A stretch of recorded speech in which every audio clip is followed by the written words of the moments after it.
Greetings, ladies and gentlemen of the internet, Jan Michael here. Director Joseph Kosinski has had quite a roller coaster of a career thus far, having created films that weren't very well received, such as with Tron Legacy and the Tom Cruise film Oblivion, but also having those ones that did really resonate with others, such as with Only the Brave and, of course, Top Gun Maverick, which went on to be nominated for Best Picture, and I think put Kosinski on the map for many.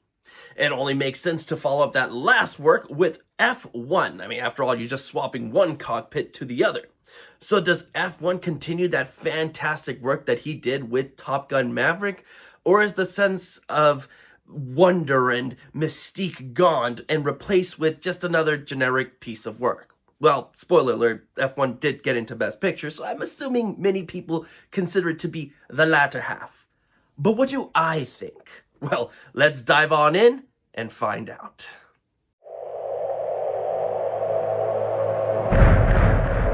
Some people look at Sonny Hayes. They see a guy who lives in a van, a gambling junkie who missed his shot,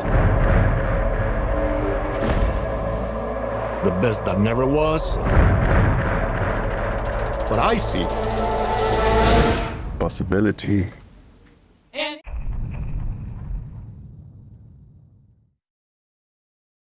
Racing films like F1 can live and die with their editing. No matter how good the story is, if the action doesn't live up to the stakes the script presents, then you might as well have just not made the movie in the first place. And it's not an easy thing to do, as racing can be a very dull sport for those not in the driver's seat or know the intricacies of the sport itself. I mean, how many times have we heard the old NASCAR joke, "They're just going left"? And sure enough, from an outsider standpoint, that's exactly what it looks like. Now, luckily with F1, you do have the added benefit of the courses not all looking the exact same, but you still need to have that zippy editing to keep things exciting, as there are moments when nothing really major is happening for long stretches of time. There's a lot of racing that goes on in the F1 racing scene. By that I mean that these races can last hours on end, and not every second of every race is incredibly heart-pounding. So the movie does have to edit into the future where things start to ramp up. And it works very well. It keeps the action intense and it keeps you in suspense as we get to the more exciting moments of these races. I never felt cheated that we had to skip ahead. In fact, I very much appreciated those works, and the editing is just so zippy that it makes the racing so exciting to see.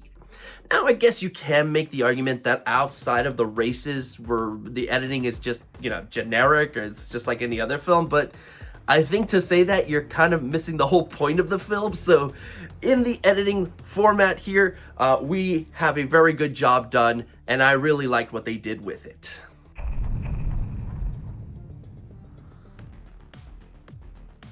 Look, cars go vroom vroom. That's essentially what you're getting here with F1. And I get that there's a whole art style to make it sounding good, and it does sound good here. The action wouldn't be as exciting if every time a car crashes we hear duck noises instead of the grinding of metal. You need to feel the impact of the sound in every turn, every revving of the engine, and every collision.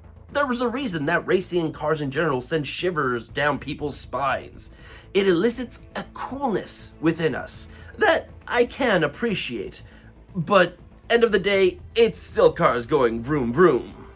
There's nothing here that's going to completely blow your mind. If you've heard a car sometime in your life, you'll know exactly what to expect here. And that's not to diminish the whole sound of the film. As I said, it does its job very well. If you are a racing aficionado, if that sort of thing gets your heart pounding, then you're gonna have a fun time and really dig what they do here with the sound.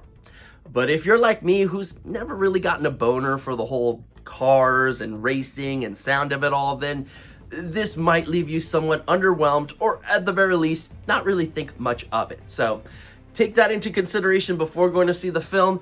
Sound, it's cars going vroom vroom, and some people are going to find that exciting. Some people are going to be like, yeah, I've heard that before.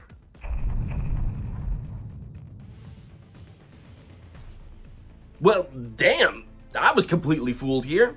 What is it with cars and graphics that make it so much superior to other special effects?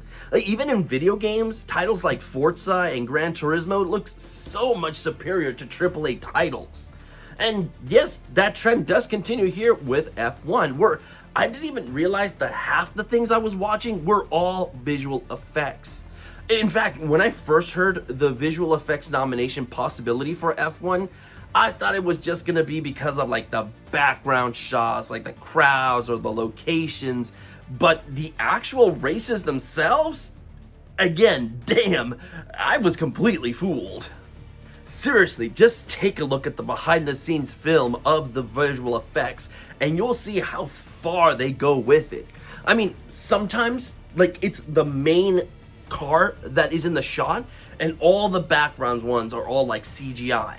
Sometimes it's the cars in the back that are real and your main car is CGI. And sometimes there's no cars on the field whatsoever, it's all CGI. And I did not catch that at all while watching the film. So yeah, huge kudos to them. I was completely fooled, which is honestly very, very impressive that they managed to do so much of that to me.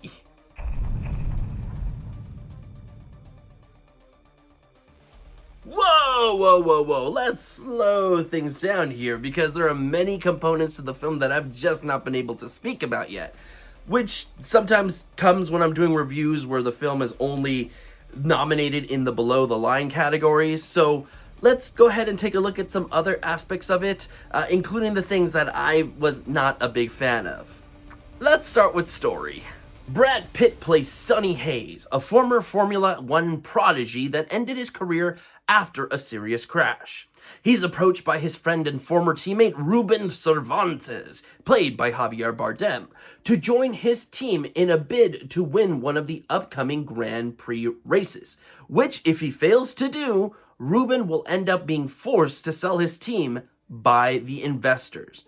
And there's a reason for that, as the team sucks, with the only bright spot being Joshua Pearce, played by Damson Idris, who is an overly cocky rookie that is constantly butting heads with Sonny.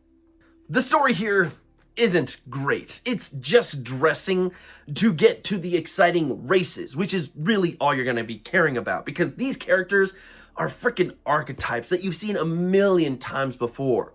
Sonny is the cocky older racer who thinks he's right all the time and does end up being right a majority of the time. Meanwhile, Joshua is the cocky younger racer who thinks he's right all the time and is not, because he's young. Is the life lesson there that you can't be cocky when you're young? You need the life experience to be cocky? I don't know. Again, like, they just don't go into anything with these characters that elevates the film past, oh yeah, these two just don't get along, eventually they'll be friends, and that's all there is. And the rest of the supporting cast is just as bland. Thank goodness those races are exciting, because these characters by themselves could not hold up a film at all. Another one of its many pitfalls is that the film is far too long. And not only that, but it squanders that lengthy runtime. Instead of having or developing great elements, it settles on just being okay, which is truly the biggest sin.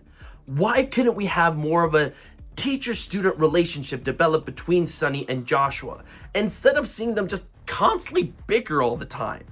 Their developed friendship could have been the heart of the film, but it's not. Why couldn't we see more of a rivalry with some of the other racers who maybe are just as hungry to win a race, or maybe they also have high stakes, and thus there is actual drama on the tracks? It's not. It's just generic. We don't really learn anything about any of the other racers. That is a missed opportunity. Why is the bad guy so generic? We could have had someone who is more of a realist, where we can see why the motivations that he has are what they are, and can even maybe kind of agree with them to an extent, just don't agree with how he's going about doing them. But no, it's just, he's evil because he wants money, and it's just like a cookie cutter villain. It's just so stupid. And the love interest is so generic and forced.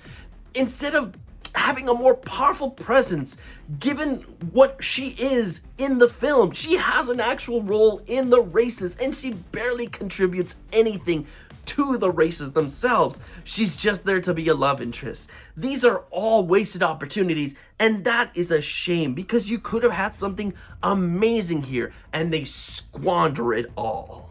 It had the time to do all of this, and it doesn't. Heck, you don't even have to do what I just said, but at least do something more with these characters.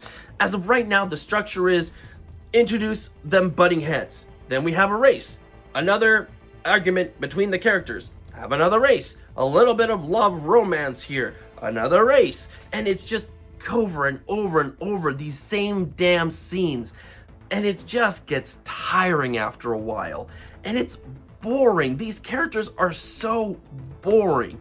So while yes, I understand the editing is awesome, the sound is awesome, the visual effects are awesome, they are worthy of their individual nominations. If you were to ask me, does F1 have any serious shot at all of going home with Best Picture? It is a resounding no.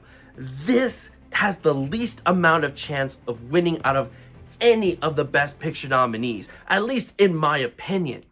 In the grand zeitgeist of it all, this is a film that is easily going to be forgotten about. I mean, unless you're a huge racing nerd, if you are a big fan of Formula One, this was just so impactful to you that, you had to have it because it touched you, because of your love of the sport, then sure. Everybody else, even the ones that enjoyed the film, I guarantee you by this time next year, they'll have forgotten all about it. So yeah, F1 to me is just not worthy of going home with Best Picture. Running out of gas, I give F1 a score of 3 out of 5 with a recommendation to rent it, because look, I know it's gonna entertain you, it's gonna entertain your parents, your family, your friends. No doubt you're gonna have a good time while watching it, especially with people who aren't Oscar pundits like me.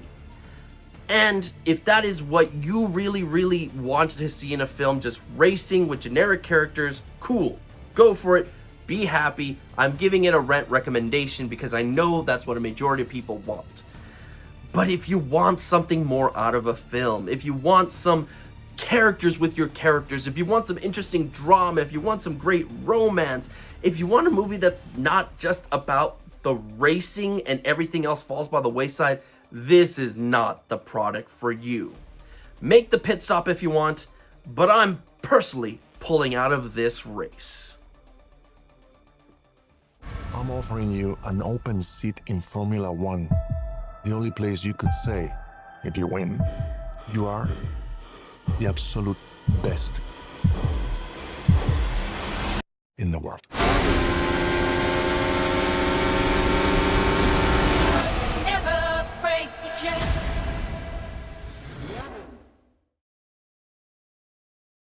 And that's my second review over and done with. Holy smokes, this one's just frustrating. And you know what? If it was just a bland movie and that was it, it didn't show any potential for greatness, I probably wouldn't care as much. But I do see a great film hiding somewhere here. I do see another Top Gun Maverick that just didn't get the proper attention. And that is what's really so frustrating. Wasted potential. That gets me more hyped up and energetic than anything else. What a shame. But I will say it's all uphill from here, right? This is definitely the lowest point out of the Best Picture lineup. Everything else, there's some solid work to be had. So come back tomorrow where I go over another one of the Best Picture nominees. Until then, everybody, like always, stay safe out there. Put on your seatbelt. Don't speed. Don't let this movie be the thing that ends your life. Go out on another film and have a good one.